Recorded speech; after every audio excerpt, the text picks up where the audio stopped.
자, 여러분 안녕하세요. 오늘 강의는 영어 독해를 하실 때 가장 많이 여러분들이 마주하게 되는 가장 중요한 어법 4가지에 대해서 설명을 하겠습니다. 드라마에 F4가 있다면 영어에는 G4가 있습니다. 먹는 이런 거 하지 말까요? 먹는 G4 아니고요. G4 grammar 4가 있다고 보시면 됩니다. 첫 번째 투부정사, 두 번째 동명사, 세 번째 분사, 네 번째 관계사. 요 4가지의 어법을 여러분들이 정확하게 알고 계시면 독해를 조금 더 정확하고 빠르게 하실 수 있다는 점 기억해 주시고요. 선생님이 여기 분사와 동명사, 관계대명사, 관계부사인 경우는 3강 1번, 수능특강 3강 1번 요지 문제에서 이러한 요소들이 나왔어서 한번 정리해 드리려고 이렇게 핸드아웃을 만들었고요. 투부정사 같은 경우는 여기 지금 나와 있는 분사, 동명사, 투부정사, 관계사 영어를 중학교 때부터 공부한 사람이라면 많이 들어본 어법 용어입니다. 그쵸?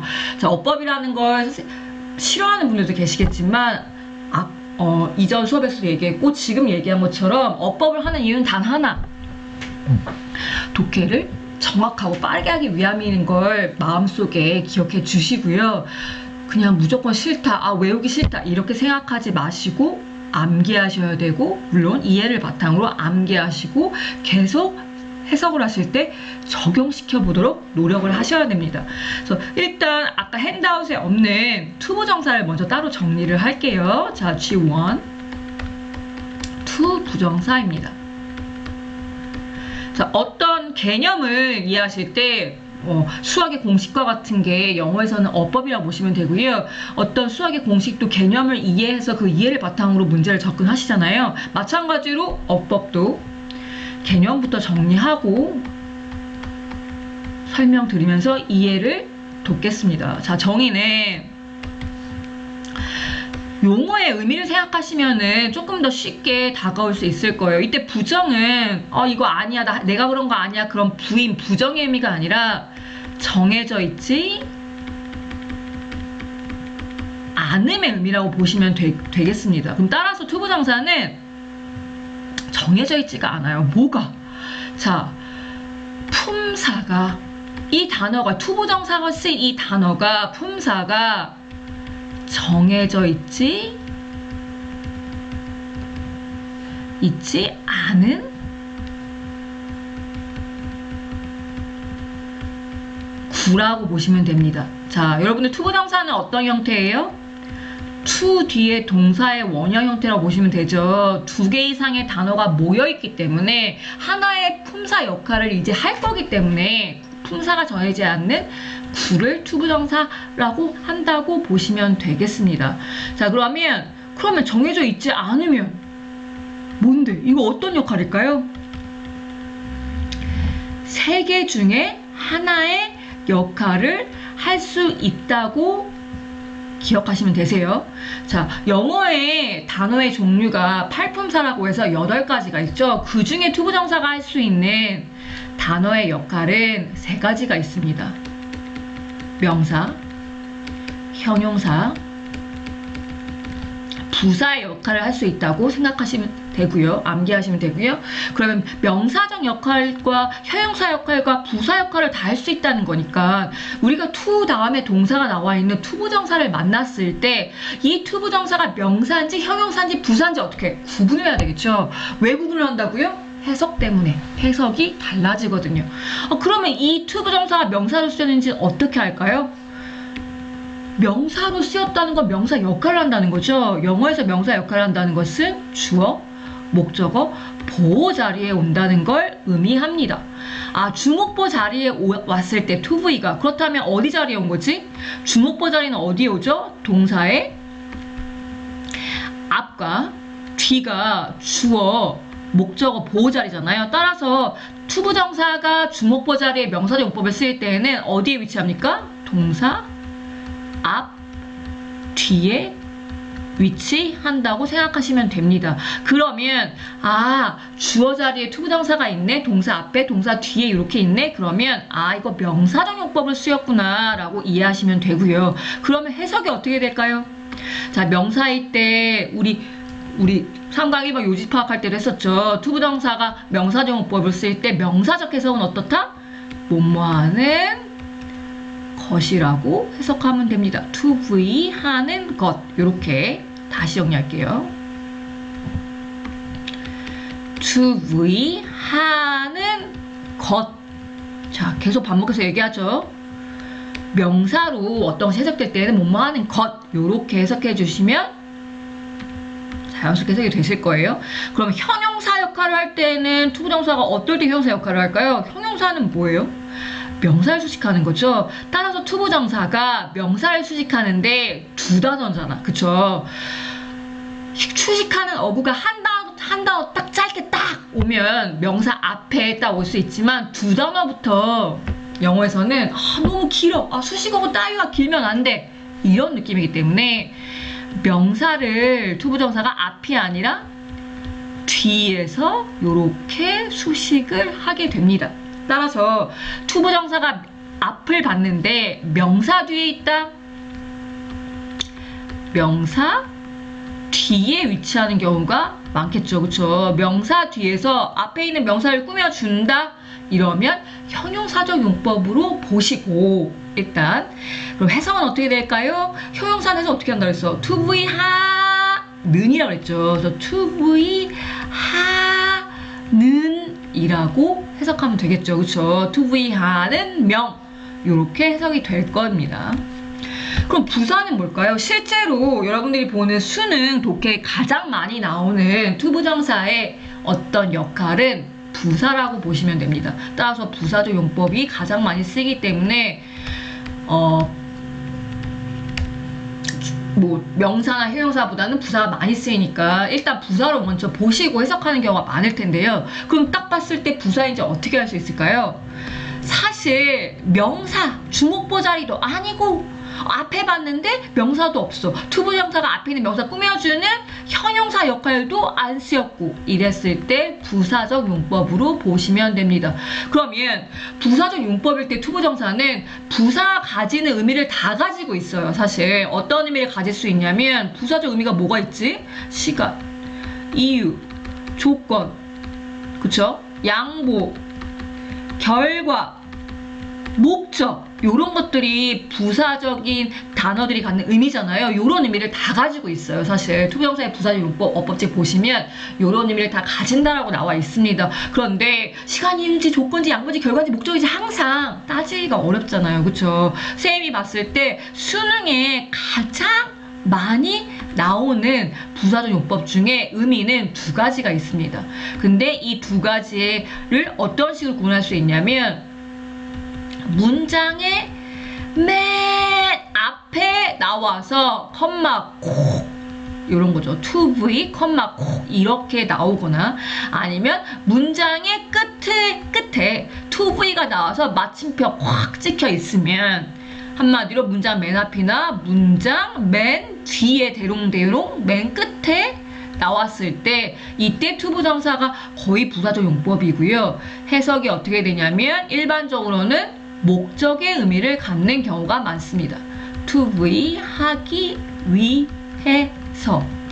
그럴 때 위치적 특성은 어떻다? 방금 말씀드린 것처럼 문장 맨 앞에 나와서 컴마가 찍혀 있거나 문장 맨 끝에 나와서 끝나는 경우.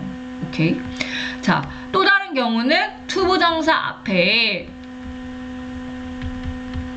형용사나 부사가 와서 다시 얘기하면 형부 뒤에 투부정사가 왔을 때 이 투부정사는 어떤 의미를 지냐면 이유의 의미를 가지는 경우가 많습니다. 투부이해서 투부이하기 때문에 이렇게 이해하시면 됩니다. 이렇게.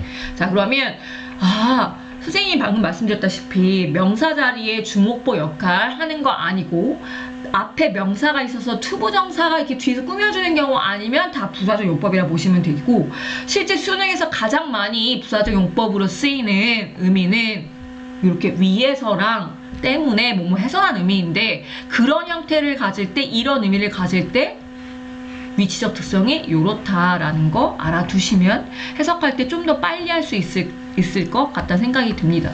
자, 세 번째, 근데 투부정사의 성질을 알아두시면 조금 더 정확히 투부정사의 개념을 파악할 수 있을 거예요.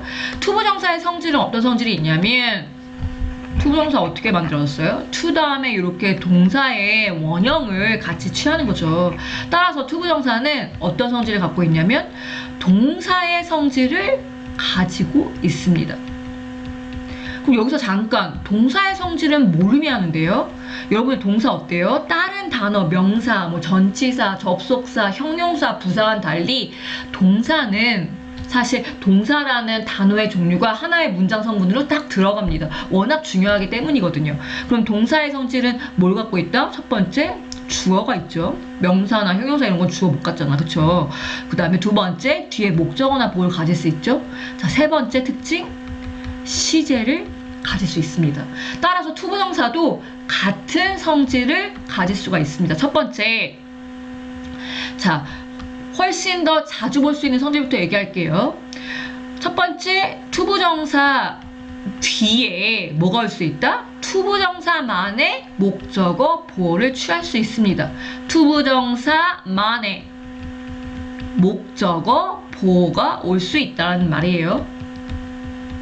선생님이 설명할 때 투부정사만의 아기 목적어, 새끼 목적어 이렇게 표현할 거야. 그쵸? 원래는 목적어나 보어는 뭐만 가질 수 있어? 원래 영어에서는 동사만 취할 수 있는데요. 투부정사가 동사의 성질이 있기 때문에 투부정사만의 목적어, 보어를 취할 수 있다는 거.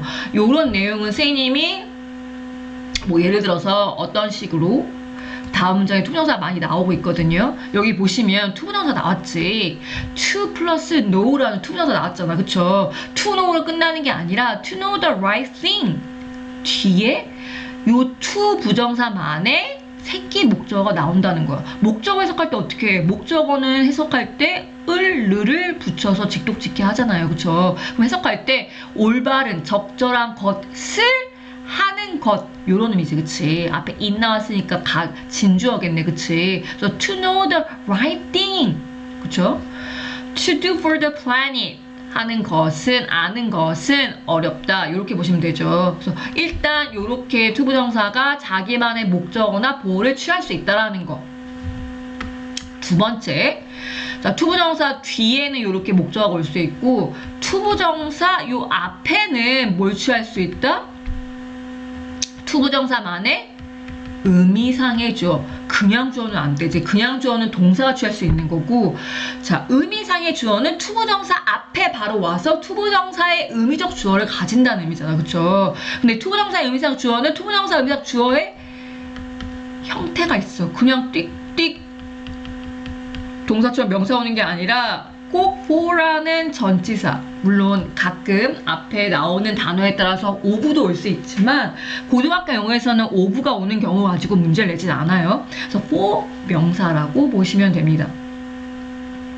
그래서 예를 들어서 어떤 경우가 이런 문장이 가능할까? It is important to study English. 이때 가주어고 진주어. 자, 이때 투부정사는 진주어니까 명사적 용법이겠죠. 그래서 해석할 때 어떻게 해석하면 돼?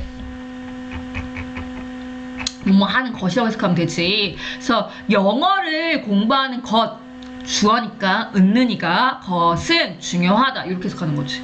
근데 누가 뭐 우리 엄마도 아니고 우리 할아버지도 아니고 나도 아니고 누가? 여러분들이 이랬을 때 요 to study의 의미적 주어를 어떻게 쓸 수 있다? 음상 주어를 앞에 you라고 쓸 수 있는데 반드시 투부정사의 음상 주어 형태가 있다고 그랬죠? for you라고 쓰는 거지. 해석할 때 어떻게 하면 됩니까? 얘 주어니까, 의미상 주어긴 하지만 주어니까 너가 영어를 공부하는 것은 중요하다 이렇게 해석하시면 되겠죠. 그쵸? 자, 세 번째, 제가 이렇게 사선으로 필기를 했네요. 지금 보니까. 다음부터 똑바로 할게요. 똑바로 하겠습니다. 미안해. 자, 세 번째는 시제를 가질 수 있어요. 자, 그래서 여러분들이 들어본 적 있는 분도 있으실 텐데 단순 부정사와 완료 부정사라는 게 있어요. 단순 부정사는 to 플러스 동사의 원형, 흔히 많이 보는 투부정사의 형태, 완료 부정사는 V 대신에 완료 형태를 쓰는 거예요. 자, 요 완료 부정사, 단순 부정사가 어법 문제, 내신 문제에 나올 수 있어. 아직까지 수능에는 거의 나온 적이 없습니다. 왜냐하면 좀 어려운 개념이기도 하고 시제로 낼 때 조금 위험할 수도 있어서. 근데 요 완료 부정사가 어떤 식으로 나오는지는 지문에 나오면 설명을 하겠습니다. 자, 요렇게 세 가지의 투부정사의 핵심 개념을 암기하셔야 돼요. 오케이? 그래서 여기 나와 있는 명형 부 찾는 방법, 이게 명사인지 형용사인지 부사인지 따져서 해석하는 방법 계속 연습할 거고요. 이렇게 투부정사의 성질, 동사의 성질 때문에 투부정사가 to 다음에 동사만 딱 두 단어만 오는 게 아니라 계속 긴 투부정사 구가 올 수 있다는 거. 이렇게 투부정사 뒤에 이렇게 목적어, 새끼 목적어랑 보어 붙으면 길어질 수 있다는 거.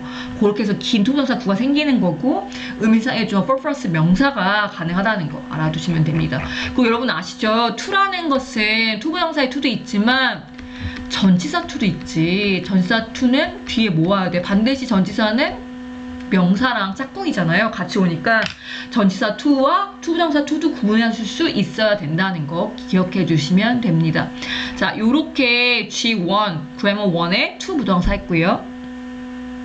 요게 딱 끊어서 투부정사로 선생님이 올릴게요. 자, 그러면 다음 수업에서는 동명사를 하고 투부정사랑 동명사를 한번 비교해 볼게요. 왜냐하면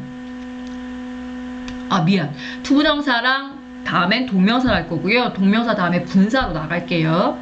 분사랑 동명사를 비교하죠. 왜냐하면 형태가 같으니까 우리가 또 구분해 줄 필요가 있습니다. 네, 그러면 투부정사 여기까지 하겠습니다. 고생하셨어요.